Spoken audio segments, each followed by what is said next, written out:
Bapak Ibu. Ya. Silakan Bapak. Itu menjadi Kalau enggak kan akan seperti ini jadinya. Kalau di kalender khusus itu tidak buatkan.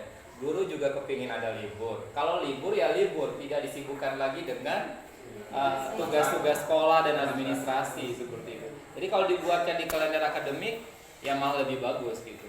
Nah ini harusnya memang dinas ketika memberikan ini harus dibuatkan kalender khusus. Oke, tes diagnostiknya untuk seluruh tingkat jenjang yang ada di kabupaten kota sampai sekian harusnya begitu. Atau mungkin di muatan PPDB-nya diinikan seperti itu. Kalau mungkin sepengetahuan saya sekolah swasta itu ada beberapa item tes dia. Ada wawancara dengan orang tua dan di situ kan bisa dijadikan assessment tes. Atau kalau sekolah negeri apakah sudah ada wawancaranya dan ada tesnya juga. Nah itu kan sebenarnya bisa dijadikan tes awal. Kalau sekolah negeri apalagi dengan kondisi mencari siswa ya memang agak susah untuk dilakukan semua hal itu. Tapi sebenarnya kalau kita ingin memperbaiki kualitas yang kecil-kecil itu memang harus dimulai. Apapun kondisinya harus dimulai. Oke, silakan Ibu. Di sini saya ingin menanggapi ya, apa yang menjadi pokok permasalahan kita pagi ini, yaitu mengenai Ibu Atri yang memutuskan untuk menggunakan rencana pembelajaran tahun lalu untuk tahun ini tanpa merefleksi, tanpa mau mengetahui karakteristik siswa dan sebagainya. Menurut saya apa yang dilakukan Ibu Ani itu kurang tepat karena siswa seperti disampaikan Ibu Rohana tadi, siswa yang dihadapi Ibu Ani tahun ini dengan tahun kemarin jelas beda. Jadi kita mau memaksa memakai rencana tahun kemarin menurut saya kurang pas. Saya kasih Pak. Program dinas surat edaran hari 1, 2, 3 ini kan ada kita dikasih untuk belajar mengajar. FLS Ibu ya? Ya, Panjang juga FLS-nya ya? Ya, 12 hari Bang. Tahun pembelajarannya hari sekian kita akan makan materi ini. Ternyata kan kita sudah 1, 2, 3 tidak boleh ada pembelajaran. Tadi kita kacau, sementara kita ketinggalan. Jadi ya begitu. Jadi saya sendiri sudah melakukan diagnosa. Menurut Pak teman-teman saya setuju bahwa memang bisa setuju dengan itu. Tapi memang RDP tahun sebelumnya memang kita bisa pakai, walaupun kita revisi sedikit apa yang yang menjadi penambah kekurangan dari tahun sebelumnya. Lalu mencoba untuk melakukannya dengan tahapan yang sesungguhnya. Bapak Ibu pengawas juga membimbing dengan luar biasa. Maka saya yakin dengan panjang. Kalau saya berpandangan, dinas sudah melakukan itu dengan memberikan ruang kepada sekolah untuk melakukan ya asesmen itu. Sebab asesmen itu tidak diberikan waktu sebentar kepada masing-masing sekolah, bahkan bisa berlangsung sepanjang proses pembelajaran itu. Ya, tergantung konteksnya nanti. Kalau asesmen awal, diagnostik di awal, yes, oke, dalam memetakan kemampuan awal siswa. Apa di semester ini? Karena tidak lompat lagi. Kita kan sudah memahami langkahnya sehingga Bapak Ibu paham. Oh ya, pembelajaran berdiferensiasi semester ini saya akannya seperti ini. Nah, Bapak Ibu, pengalaman yang sebelumnya itu bisa dijadikan pelajaran untuk kita dalam melakukan proses pembelajaran. Nah itu sebenarnya kegunaan refleksi yang kemudian kita lakukan. Kalaupun kemarin refleksi kita setelah semesteran itu mungkin baru refleksi secara umum, harusnya mungkin kita lakukan itu secara rigid.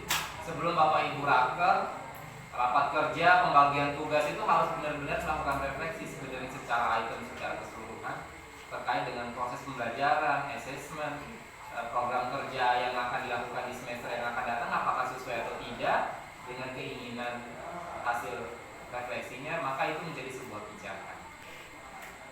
Oke, Bapak Ibu, sekarang kita masuk ke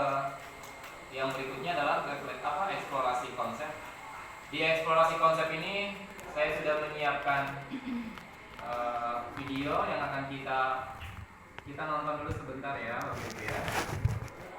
Silakan disimak baik-baik Bapak Ibu. Korelasinya tidak bisa terlepas dalam artian sebelum kita merancang sebuah pembelajaran tentunya kita mempunyai penilaian dalam hal ini asesmen diagnostik. Kemudian ketika kita sudah merancang pembelajaran, nah di dalam pembelajaran itu kan ada asesmen juga yang harus kita lakukan kepada siswa kita. Kemudian setelah kita melaksanakan pembelajaran, kadang di akhir pembelajaran guru juga melaksanakan asesmen. Nah, di dalam hal ini apa yang menjadi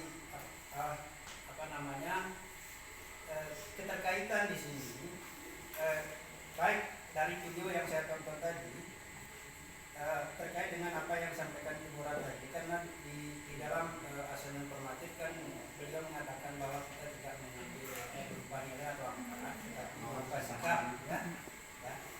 Tetapi di sini bisa kita gabungkan untuk antara formatif yang kita mengambil penilaian dan misalnya tadi kita mengambil sikapnya karena sopan, berani berbuat, berani bertanggung jawab atau berani mengungkapkan pendapat, itu kan berupa sikapnya. Di dalam misalnya tadi ketika misalnya kita membuatkan formatifnya seperti apa yang akan kita lakukan di dalam pembelajaran itu, tentunya tidak mesti harus berupa sikap. Mungkin bisa gabungan antara dari situ ya, ada Pak yang menjadi penilaian formatif.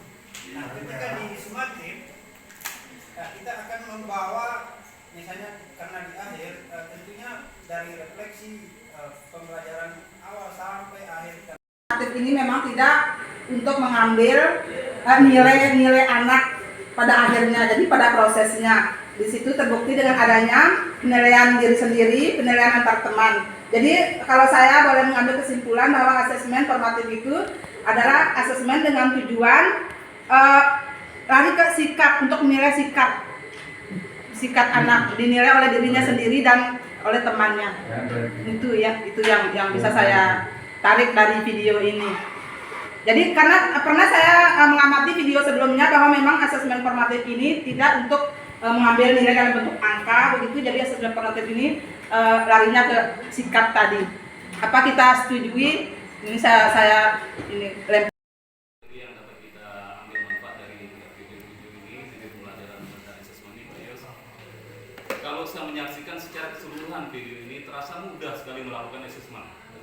Secara usaha merasakan mudah betul melaksanakan asesmen itu. Tapi ketika sampai di lapangan sulit. Ini yang saya rasakan. Kalau secara teoritis ya kita sebab ahli yang pengetahuan seperti itu. Dan saya merasakan asesmen yang dilakukan, yang dituntut kita dalam PKM ini luar biasa sempurna, mencakup seluruh aspek yang harus kita nilai, sehingga betul-betul bisa kita gunakan sebagai landasan untuk mempersiapkan pembelajaran dengan sempurna sebenarnya.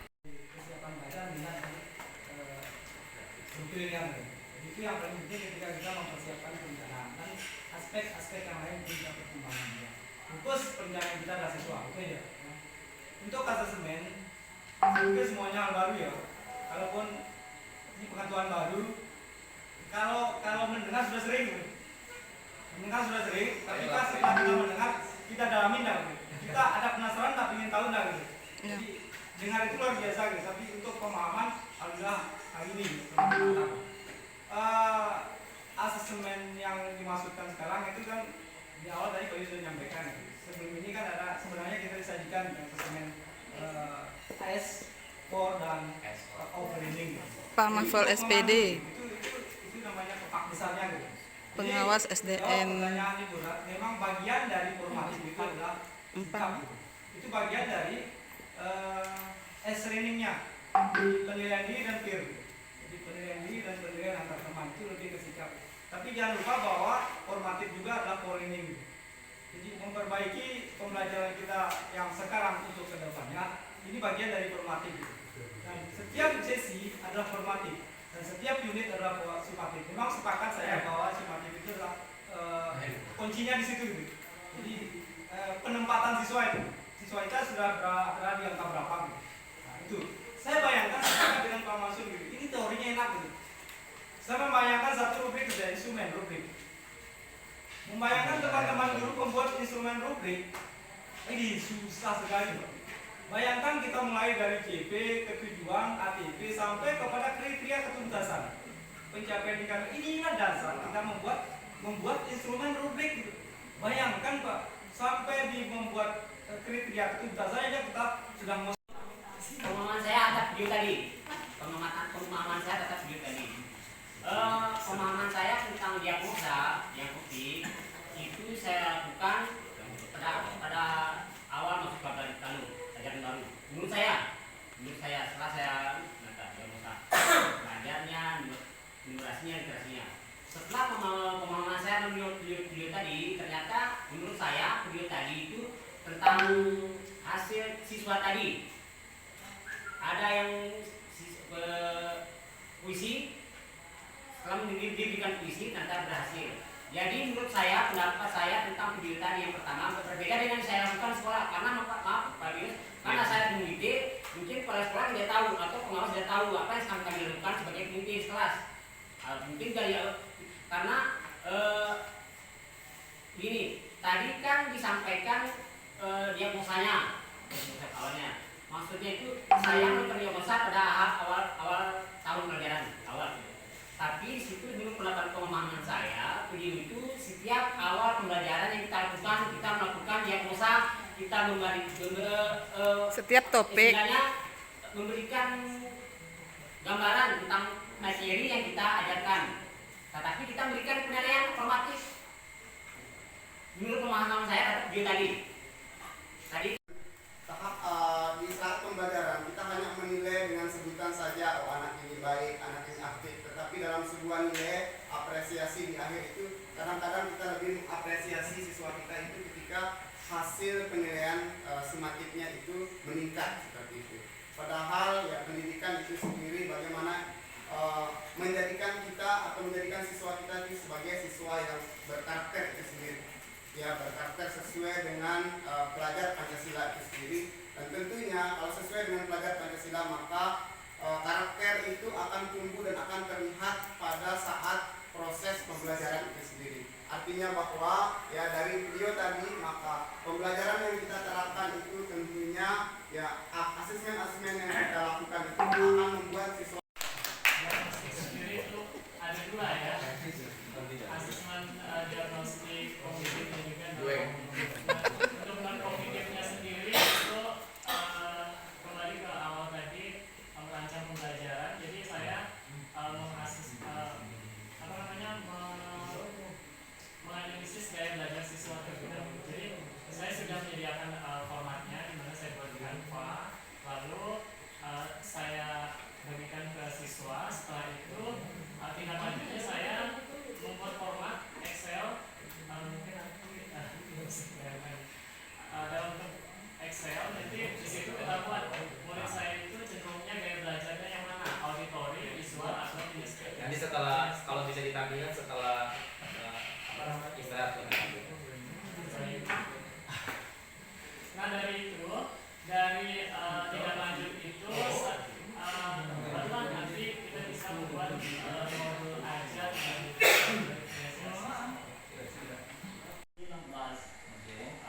yang juga di tahunnya satu pengawas dua sekolah. Jadi alhamdulillah untuk kali ini saya dampingi beliau kepala dua. Nah baik, peran pengawas terkait dengan pembelajaran dan asesmen. Jadi ujungnya kan siswa belajar, guru belajar untuk mengajar, kemudian siswa belajar untuk mencapai hasil tujuan pembelajaran yang sudah dirumuskan.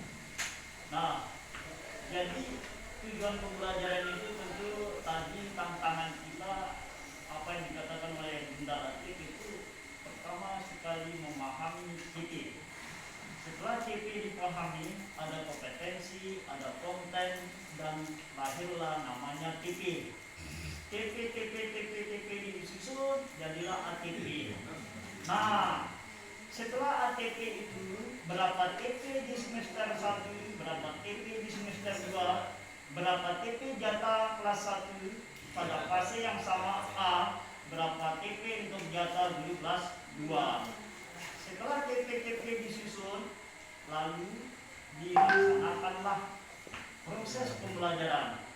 Nah, sebelum proses pembelajaran ada tahapan. Yang pertama prinsipnya, kalau tadi Pak teman saya dari Alas ya, prinsipnya berpusat kepada murid. Pembelajaran berpusat kepada murid, asesmennya juga berpusat kepada murid. Mengapa harus sama-sama berpusat pada murid? Karena apa? Karena tujuan fokus utama kita kan murid belajar. Murid belajar itu ada hasil belajarnya. Hasil belajar itu berupa tujuan pembelajaran itu. Nah, tujuan pembelajaran itu tercapai atau tidak tergantung dari PBN-nya, proses pembelajarannya. Proses pembelajaran itu sesuai pada dengan kebutuhan murid, maka ditentukanlah dengan asesmen awalnya. Nah, ketika asesmen awal, taruhlah sekarang peserta didik mampu menyimak, berbicara, membaca, memeriksa, menulis, dan mempresentasikan bla bla bla. Itu TP yang sudah disusun. Sebelum dilaksanakan pembelajaran untuk memproses TP tersebut, tentu dilakukan pengukuran awal. Sejauh manakah murid kita ini kognitif awalnya itu paham tentang menyimak, paham tentang berbicara, paham tentang membaca, dan seterusnya.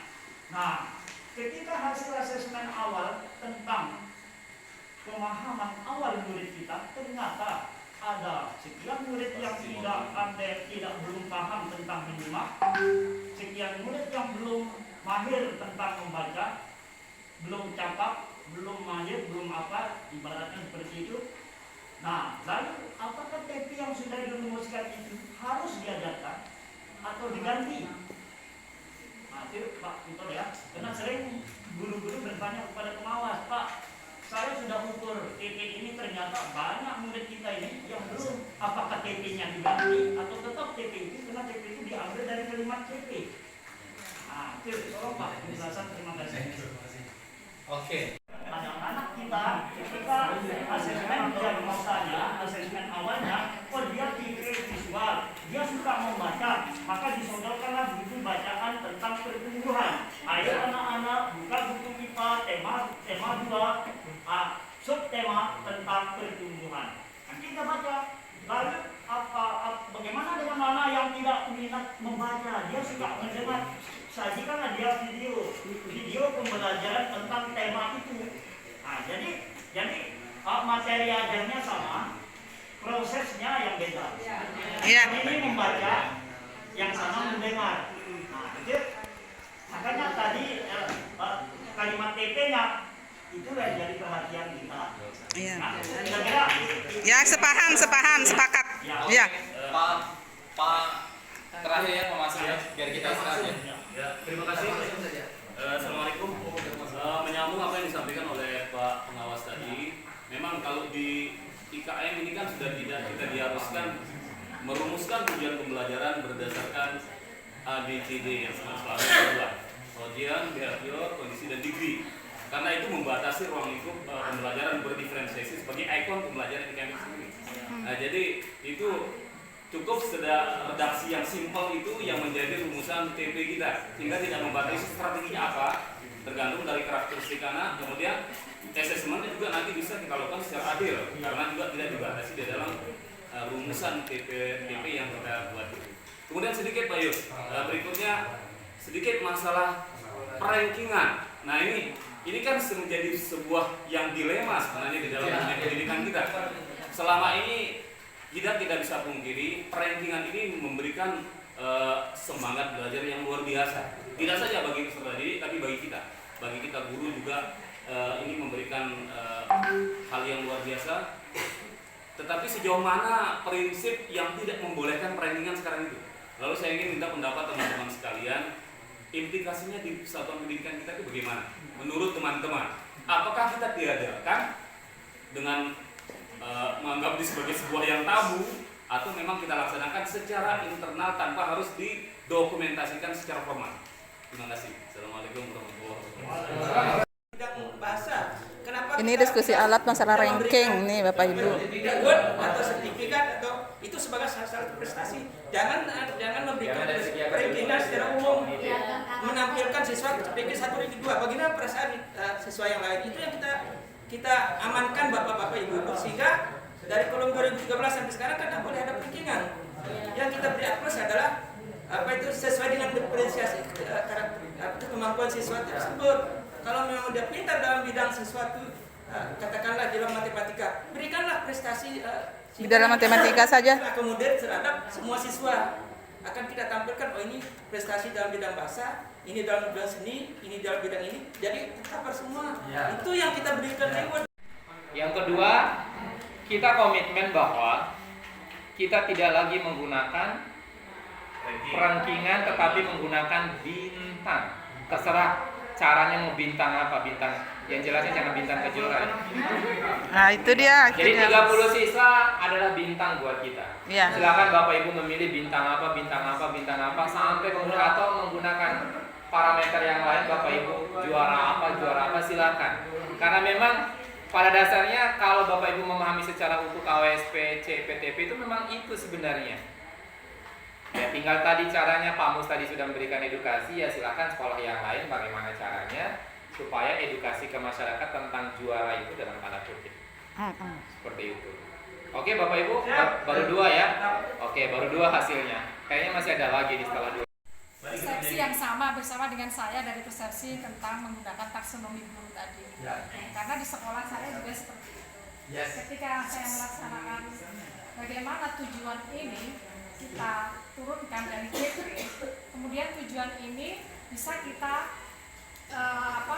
kita bisa pilah-pilah dengan memilih kata-kata operasionalnya di taksonomi guru. Karena kan di situ ada hot, ada low ya. Jadi nanti di situ bisa kita misalnya anak ini menjelaskan itu bisa dengan cara melihat, mendengar, kita lihat kata operasionalnya itu di taksonomi. Jadi itulah cara kita di sekolah ini melakukan pembelajaran terdiferensiasi. Mungkin soal terdepan, tangan dulu. Akan saya tulis, jadi saya tuh harus monitor dulu ke Bapak Ibu. Setuju nggak Bapak Ibu kalau suasana kelas kita hari ini saya tulis di Kompasiana? Ya. Ya, setuju ya. Terima kasih. Tolong dipotong videonya buat ditunjukkan lagi. Kalau kita masih setuju dengan reward, ayo kita pakai reward. Jadi dari awal saya kupas, dari Pak Mariagung mengatakan bahwa ada diferensiasi proses.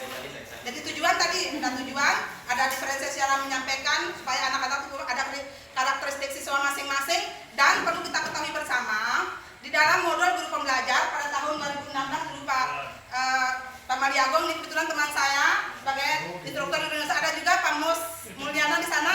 Kita sama-sama paham bahwa ada 10 jenis kecerdasan yang dimiliki oleh anak. Ya, jadi ada anak yang cerdas sosial, ada anak yang cerdas religi, ada cerdas pengetahuan, ada yang cerdas vokasional, ada yang cerdas seni, ada 10. Nah, dari situ kita bisa memberikan reward kepada anak dengan keunggulannya masing-masing. Nah, mungkin bisa saja si anak ini tidak kurang cerdas pengetahuan. Kenapa tidak kita berikan reward? Karena ada contoh di sekolah saya, dia tuh kalau sudah membaca tuh agak bagaimana begitu. Nah, kalau kita ajak dia itu bekerja proyek ya. Kalau kita ajak bekerja proyek misalnya dalam hal bertolong, dia tuh sangat bagus. Nah, ini masuk dalam kriteria bahwa anak ini sangat baik dalam sikap sosial. Ya, itu menurut saya. Jadi kita sepakat bersama, oke lah, tiadakan perankingan, tetapi sepakat kita dengan reward. Nah, jadi kaitkanlah dari awal proses penilaian, konten, dan reward tadi. Saya rasa kita semua setuju tentang hal itu. Oke, Bapak Ibu, terima kasih atas perhatiannya. Wassalamualaikum warahmatullahi wabarakatuh. Kemampuan anak-anak. Nah sekarang kita ambil di mana kita bicara saat ini, apakah kegiatan itu pada indranya atau pada ekstranya, ya kan? Nah kalau penghargaan terhadap kemampuan anak di ekstra kurikuler, kita berbicara ada areal. Kalau tadi berbicara CD, maka kita berbicara pada intranya.